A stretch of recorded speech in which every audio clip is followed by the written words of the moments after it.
nonton Jakpro TV, balik lagi sama gue, Gracia, dan rekan gue, Cindy Florensin, kembali lagi di program Kupas Berita. Seperti biasa, acara Kupas Berita ini ngebahas berita-berita yang lagi heboh nih. Kita bakal pilih berita yang menarik dan kita bahas bareng-bareng. Kalian juga bisa nimbrung di komentar di bawah ya. Oke, kita masuk ke berita pertama nih, guys. Jadi kemarin nih lagi rame soal Pak Jokowi yang lagi nyapa pedagang dan warga di pasar tradisional Grogolan Baru nih.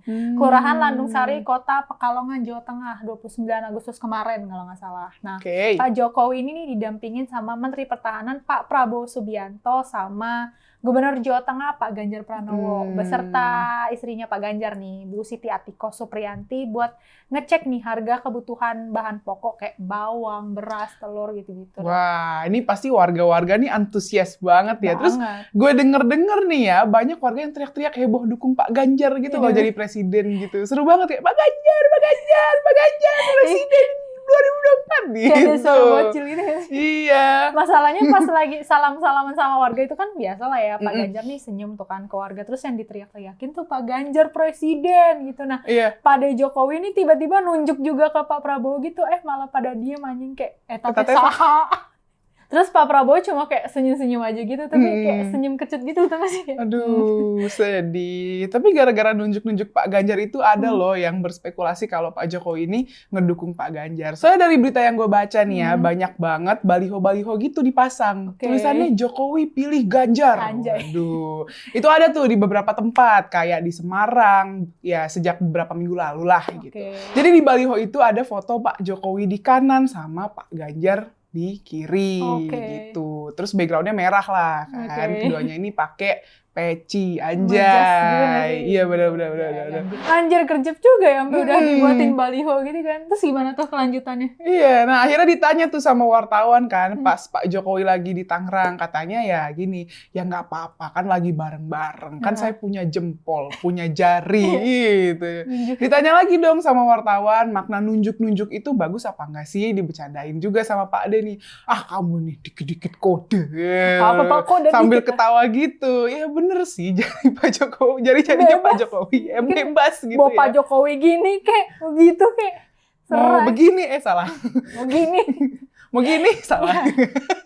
Iya juga sih, kan terus pas belusukan nih ada momen Pak Prabowo ini kayak ngerangkul Pak Ganjar gitu, terus keduanya tuh kayak mengepalkan tangan gitu sambil salam komando gitu, udah kayak sohib aja cuy. Ya intinya mah mau pose gimana juga ya, semoga aja nanti Pilpres ini ya berjalan jujur dan transparan ya. Buat rakyat Indonesia, yuk pilih pemimpin yang merakyat, bisa kerja dan pastinya toleransinya tinggi. Itu nomor 1. Of course. Nomor 1 nih. Bener banget. Coba kita salam komando kayak gimana? Masa gini? Emang gimana? Gini. Oke, udah cocok belum? Saya Cindy. Saya Egra. Kita berdua. Cindy Egra. Buat tahun berapa nih? 2032. Ya cocok. 34 apa ya? 2045 deh kalau enggak. 45.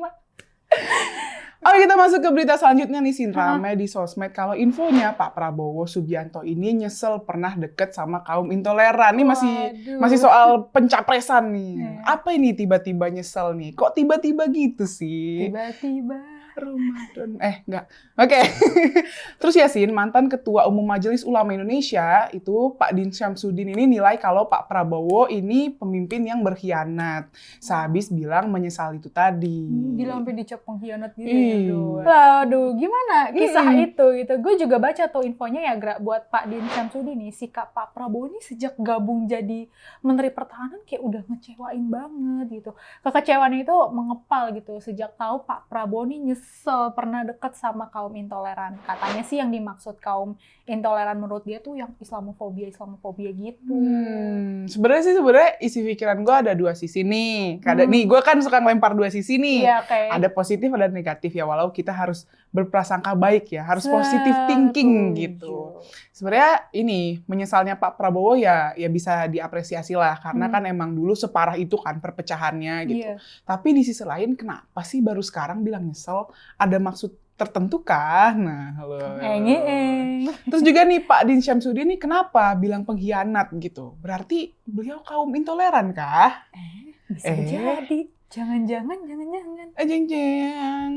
Ya harusnya sih Pak Din ini nggak ke-trigger ya kalau Iya. bukan kaum intoleran ya. Mohon maaf nih, kalau kecewa atau marah berarti apa? Anda intoleran kah? Atau gimana tuh? Nah, lo gimana nih guys menurut kalian? Coba komen.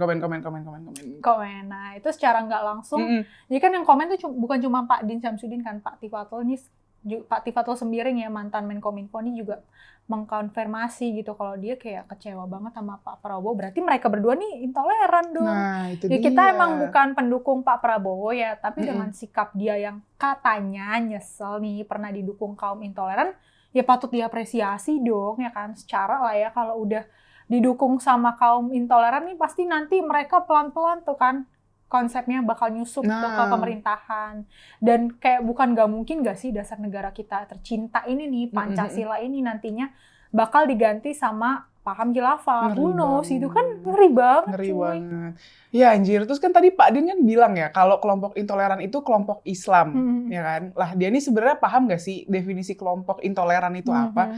Ya intoleran itu kan artinya sikap yang gak mau ngakuin keberagaman budaya orang gitu kan. Gak cinta perbedaan lah istilahnya kan. Gak sedikit loh orang Islam yang liberal gitu, kayak benar-benar menghargai perbedaan gitu kan. Dan itu gak bisa disebut kaum intoleran dong. Coba deh kalau misalnya kayak NU gitu atau enggak Muhammadiyah itu kan bener-bener organisasi Islam tapi ya sama umat lain ya toleransi gitu ya. Jadi jangan gampang bikin persepsi kalau kelompok intoleran itu udah pasti Islam gitu, yang Islamofobia or something. Makanya Pak belajar lagi Pak. Aduh, ketahuan deh dulu waktu sekolah suka bolos. Suka bolos? Oh my god. Yuk bolos. Jangan. Oh jangan, tidak boleh. Benar-benar harusnya nih ya pemimpin yang tegas itu kayak gini juga gitu, menolak segala bentuk intoleransi lah ya, termasuk ya ini nolak didukung kaum intoleran. Ini mungkin maksudnya FPI kali ya, Say. FPI gimana tuh maksudnya? Jadi gini guys, pas Pilpres 2019 itu kan Pak Prabowo ini dipasangin nih sama Pak Sandiaga Uno, bersaing sama Pak Jokowi sama Pak Maruf Amin. Nah katanya pasangan Prabowo Sandi ini didukung sama FPI gitu, dan katanya FPI ini salah satu kelompok yang dukungannya paling besar gitu ke Pak Prabowo. Makanya kan yang tadi gue bilang Pak Tifatul kan juga ngeritik tuh, Pak Tifatul ini bilang Pak Prabowo kok kayak orang nggak tahu diri ya, gampang lupain jasa orang gitu. Aduh, ya udahlah ya, yang penting jangan sampai pemimpin Indonesia ya di masa depan di backing sama kelompok intoleran ya. Bahaya cuy. Ya, makin merambat nanti radikalisme kan sama intoleransi. Setuju banget. Pokoknya Indonesia ini harus mengedepankan toleransi. Jangan sampai itu kelompok-kelompok intoleran berkembang. Menurut gue ya, mau menyesal ya namanya penyesalan ya di akhir.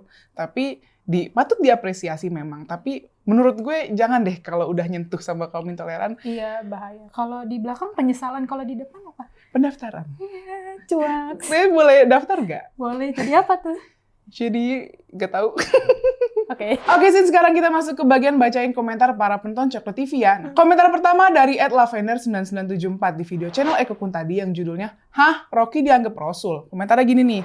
Membuktikan betapa labilnya orang Indonesia yang dapat dengan mudah digiring sana-sini, apalagi membawa agama. Mengapa mereka tidak belajar di orang yang benar? MUI sebenarnya harus memberi tes dan sertifikat siapa-siapa saja yang boleh berdakwah. Nah, kan emang dari dulu begitu ya? Iya, benar. Digiring ke kanannya ke kanan, digiring ke kiri ya ke kiri, putar ke kiri. Ya, dia mengikut aja gitu. Makanya suruh ke jurang ya ke jurang. Iya, makanya kita kalau beragama gitu, ngapain aja lah, harus pakai akal sehat gitu. Logikanya harus main gitu, biar nggak gampang kegiring sana-sini. Iya, jadi ya punya ini sendiri lah, pendapat sendiri gitu loh. Jadi nggak gampang terbawa arus. Ada prinsip lah. Ada prinsip, gitu. berprinsip orang. Lanjut.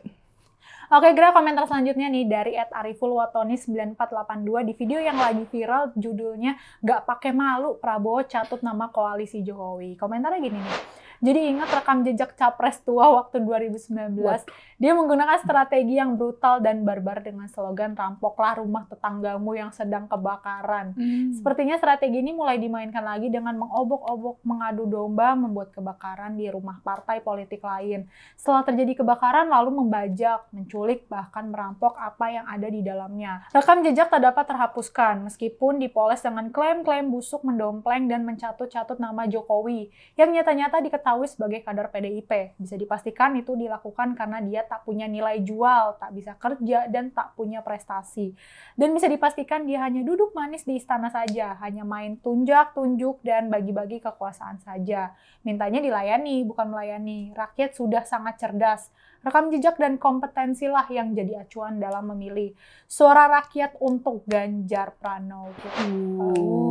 Bener banget. Rakyat kayak pasti udah tahu lah ya rekam jejak calon pemimpin Indonesia di masa depan nih gimana gitu.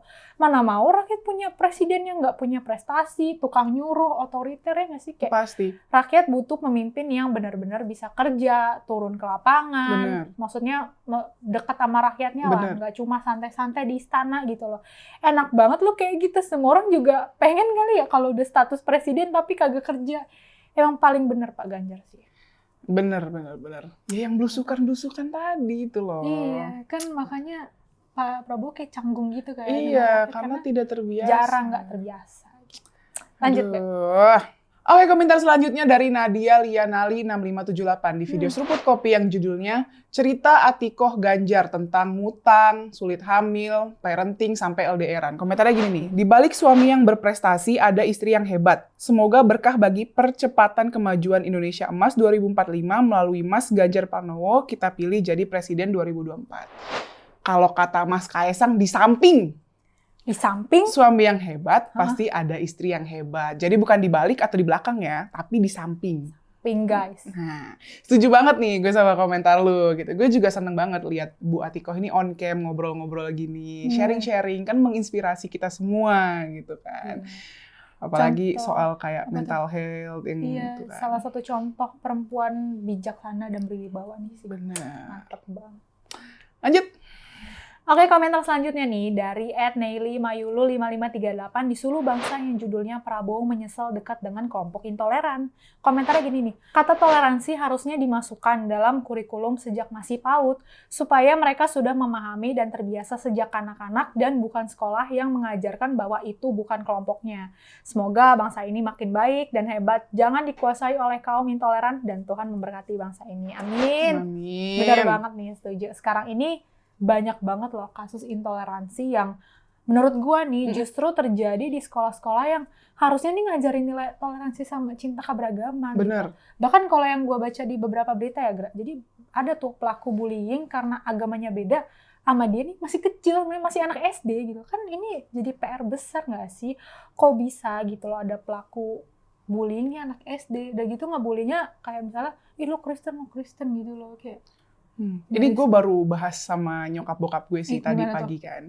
Jadi kayak gue cerita kalau, ini sorry to say ya, pelajaran yang paling gue nggak suka selama sekolah adalah pelajaran agama. Kenapa? Karena gurunya itu intoleran. Gitu. Jadi dia tuh kayak, ya lu paham lah cara ngajar agama yang dia tuh bener-bener yang sampai gebrak-gebrak meja kayak ini kaum ini, nggak boleh main sama kaum sebelah karena kaum sebelah kafir kayak gitu-gitu. Tapi ada juga sebenarnya yang toleran gitu. Tapi ya gitu, kenapa ada gimana ya? Kenapa guru-guru yang intoleran itu masih dipakai gitu? Iya makanya kayak gitu. Kurang kompeten lah. Gue juga pernah terjadi, gue kayak ngajar gitu kan di suatu tempat ngajar anak kecil dan anak kecil ini pas udah selesai ngajar tiba-tiba dia nanya ke gue, kakak Kristen apa Islam? Wow. Gue kayak gila anak sekecil ini kakak Kristen ya, tapi mukanya sinis gitu cuy kayak wah. Tapi ada juga guru agama yang gue suka. Jadi nggak semua guru agama, cuman memang kayak yang satunya toleran, satunya intoleran. Jadi kadang kelas A itu kita harus toleransi, satunya jangan main sama kafir. Kita jadinya bingung ya, ini gimana nih gitu kan. Aduh. Semoga nggak ada intoleransi lah di negeri ini. Iya. Oke, mungkin itu aja beberapa komentar menarik yang ada di channel Cokro TV. Jangan lupa like, comment, subscribe channel ini. Stay tune terus di program kita di Kupas Berita. Tunggu. Jangan lupa dong nyalain notifikasinya supaya kalian nggak ketinggalan video-video Kupas Berita di channel Cokro TV, guys. Dadah! Bye-bye!